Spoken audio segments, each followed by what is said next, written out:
It's time once again for the Oscars, the show that's only worth watching to see what goes horribly wrong. This is not a joke. Moonlight has won Best Picture. And the Oscar goes to Crash. Oh, wow! Since you probably only saw Top Gun Maverick and Avatar 2 this year, here are honest trailers for all 10 Best Picture nominees to help you catch up before the ceremony. From the creator of Big League Chew, which should really come with a Lifetime Achievement Award, and an actor so distinguished you have to pronounce her name like this, Kate Blanchett. comes a bunch of classical music talk that will go over your head. Marin Alsop, Joanne Falletta, Laurence Elkilbey, Natalie Stutzman. Visual symbolism you won't understand, and nuanced thoughts on the nature of power and prestige that will be ignored in favor of the same cancel culture bad debate for the millionth time. But after watching Kate Blanchett. remind the audience they're uncultured slobs for 3 hours,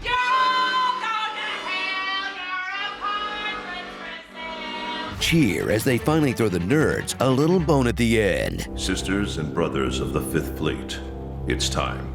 That's the score from Monster Hunter. I understood that reference. Video games are art now. Sick. Tick, Tick, Groom. From director Steven Spielberg comes a stirring look at the life of great American director Steven Spielberg. That's a little self-indulgent, but if anyone has earned it, it's director Steven Spielberg. Watch old Steve take an unflinching look at his extremely Jewish youth, starring the extremely not Jewish Michelle Williams. Guilt is a wasted emotion. Full of great cameos, Family art. solid filmmaking advice, When the horizon's in the middle, it's boring as and one weird trick that makes cleaning up a breeze. Get that corner. Get the corner. Get the corner. Cinema Therapisto. You laughed as the menu parodied the elite world of fine dining. You chuckled as Glass Onion reminded us billionaires aren't so smart. You smiled when The White Lotus mocked the rich for being unable to let loose. Now, get ready to say, okay, I get it already. With 2022's fourth high-profile attempt to hurt the 1%'s feelings. Do any of you know how to make a fire? No!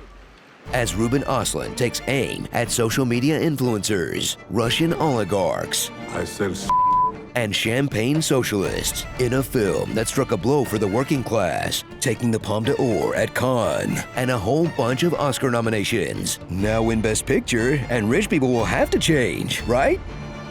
Right? Greed 2, Cruise Control. From the director of Moulin Rouge, The Great Gatsby, and other movies that spin around so much you feel like you're in Triangle of Sadness, comes the true story of one young man's rise from obscurity and the fateful decision he was never able to fully leave behind, doing the Elvis voice. But I think there's a lot less of it now. I'm glad you say that. I hear it all the time. Sure, Austin Butler's from Anaheim, California, but 2 years later, he's still doing King Face. You know, I don't think I sound like him still, but I guess I must because I hear it a lot. To the point where his fellow nominees have kindly asked him to cut it out. Do you want Tom Hanks to keep doing his Elvis voice? Ain't nobody gonna do a better show than that. The King's Leech. Prepare for a film that truly delivers on the promise of its title. Staying and fighting. You have to staying in the circumstances. It doesn't matter what I think anyway. Set in a religious community so old-fashioned, they're still using the first Queen Elizabeth. In the third example in 5 years of a Living in the Country Best Picture nominee starring Frances McDormand. She's like a human cheat code as these women come together to make an impossible decision. Do nothing. Stay and fight. Leave. But you know, no matter what the outcome, women be talking. You women realize we are talking about leaving. I want to talk about my horses, Ruth and Cheryl. We need to discuss options for the men and the older boys. Would it be a good idea before we list the pros and cons to talk about exactly what it is we're fighting for? I want to tell another story about Ruth and Cheryl. This is never going to end. 12 Angry Mennonites. From the studio that... Hang on a second. Hey, Karen? Yeah, it's John. Yeah, I know it's been a while. Did you happen to change your Netflix password? You mean they're not letting you share accounts anymore? See, this is exactly why we broke up in the first place. Based on the required reading you have remember from grade school comes a reminder that war never changes, and neither do war movies. Featuring all the required hits: the trenches, shellings, gas masks, shell shock, stubborn generals, vets who can't go back to civilian life, pew pew bang bang, etc. In this epic prequel to World War II that after 1917 has made World War I the favorite setting for directors' most prestigious Call of Duty trick shot montages. Oh my God! No way! There's no way, dude!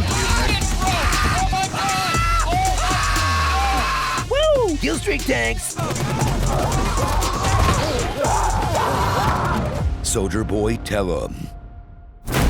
It's a sequel to an action movie that audiences actually liked, so there's zero chance of it winning Best Picture, right? Still, enjoy this victory lap for the most crowd-pleasing film of the year that may not have much to say beyond Jets Go Vroom. But hey, Tom Cruise has pulled off more impossible stunts in the past, and no other nominee courts the boomer vote quite this hard. Your kind is headed for extinction. Maybe so, sir. But not today. Put your cell phone on my bar. And you buy around. I love this song. World War Whee! Watch James Cameron be reunited with his favorite co-star, Water, in this sequel that asks us, why didn't 3D TVs catch on again? Oh, right. Reunite with Jake Sully and all his kids, because I guess there's no Pandoran pullout method, including his adopted daughter, Tree Jesus. They'll all learn to bend a new element from the Space Maori, battle evil colonizers, and... Okay, look, the full honest trailer for this one is coming out soon. Can't give away all the jokes until then.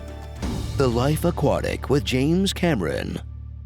From Martin McDonagh, a director so famously Irish he was born and raised in London and married an English aristocrat, but still makes Irishness his whole thing, like if Boston were a person, comes a film Americans recognize right away as an allegory for the Irish Civil War, so long as there are no follow-up questions, about a 1920s clout chaser who ditched his friend for the cool table, and Colin Farrell as a real Forrest Gump type, who also happens to be in love with an ass named Jenny. What's that, Jenny? In this cozy sweatered conflict that the whole town gets in on because they don't have TV yet, so this is basically their Love Island. Why aren't you talking to Pádraig Sullivan no more? Didn't you and he used to be the best of friends? We're still the best of friends. No, you're not. Farrell got fingered.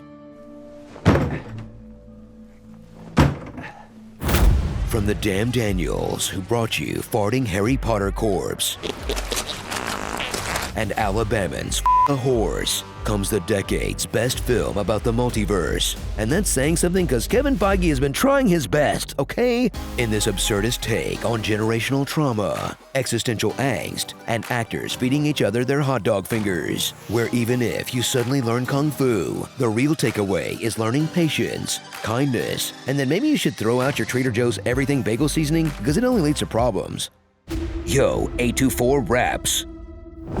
Starring these 2022 entertainment trends. Getting sick.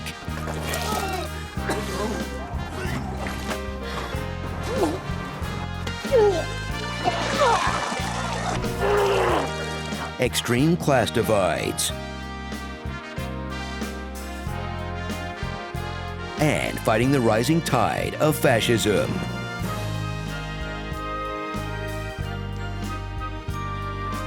We really are just rebooting the Roaring '20s all over again, huh? Wasn't there anything original to this year? And Donkey Death. Ah, Jenny.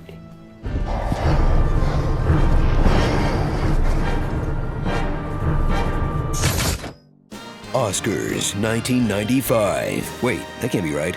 The 95th Oscars.